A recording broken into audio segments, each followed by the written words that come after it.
Welcome to the city of Lafayette, Tennessee, and Winding Stairs Park. This is one of the more famous parks in Lafayette. In fact, if you go downtown, there's an artist rendering of that park on one of the buildings. And I like this park too because Kathy and I got married here about 4 years ago. So I would like to introduce this video at this site.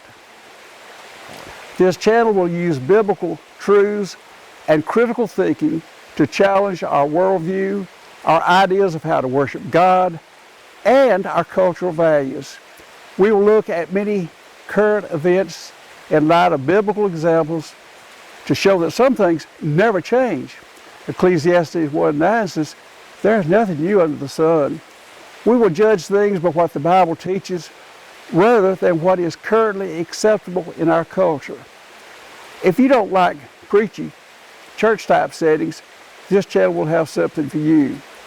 If you like regular sermons from a pulpit, this channel will be for you too. We will use the Bible in a way that lets it interpret itself as to what it meant to its original hearers, but with an application to us. I am a member of the Church of Christ, and I'm looking forward to going on this journey with you. Hello, my name is Houston, and we've had a problem. My name really is Houston, and Apollo 13 did have a major problem when an oxygen cylinder exploded, damaging the spacecraft and stopping electrical generation because the fuel cells needed oxygen to operate. Of course, the astronauts needed purified air to breathe too.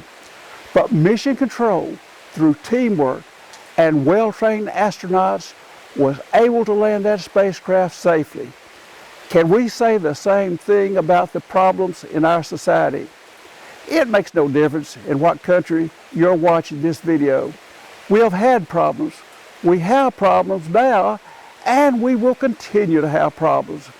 The problems I'm talking about are moral, ethical, and religious.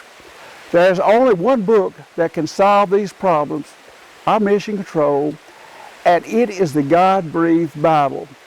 Houston Mission Control had flight manuals with clearly written instructions, but we have the Bible, which is God's instruction manual for all of us.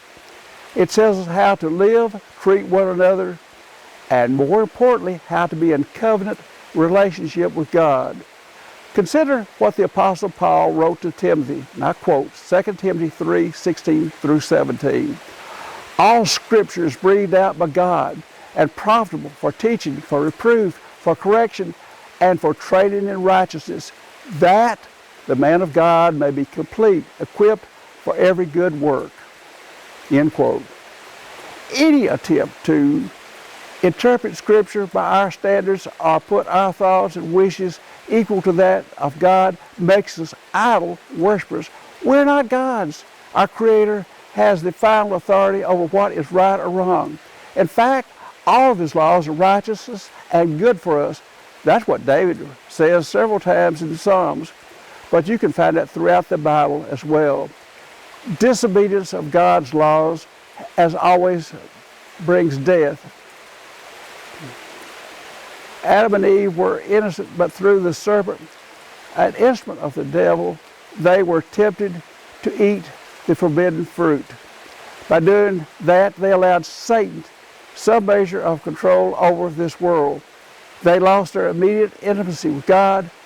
They were cast from their perfect dwelling place, and physical death became a reality. Satan promised that they would be as wise as God, but in reality, he lied.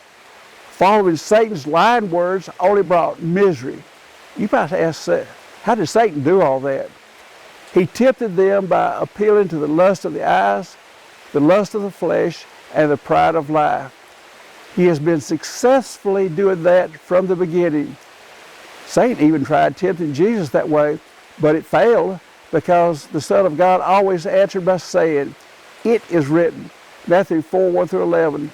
Since Jesus did not sin, He was that perfect sacrifice of blood which was needed to restore mankind's relationship to God.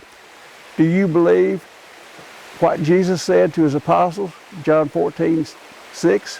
quote, Jesus said to him, I am the way and the truth and the life. No one comes to the Father except through me.